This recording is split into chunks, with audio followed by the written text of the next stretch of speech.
Bhadrak chandbali block पहणा गाँव में जल संकट गाँ मुंडे पंप हाउस पानी पाऊना लोके पाइप पानी वंचित होती 100 ऊर्ध्व परिवार पाइप पानी न पाई नलकूप पर निर्भर करुछंती लोके विभागीय अधिकारी बारंबार तांकु जणाइले भी किछि लाभ हेउना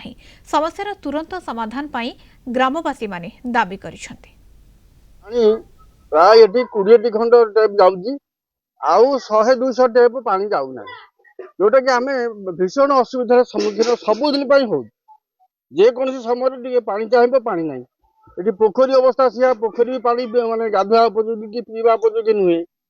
पानी नाल नाल अवस्था से केमिकल पानी तेणु ये अवस्था भल ना आमर पानी आसुनी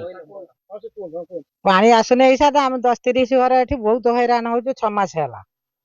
आपण जहाँ व्यवस्था सब करेंगे पूर्वर आसला एवं 6 मास है आसुनी टोटाल बहुत हैरान हो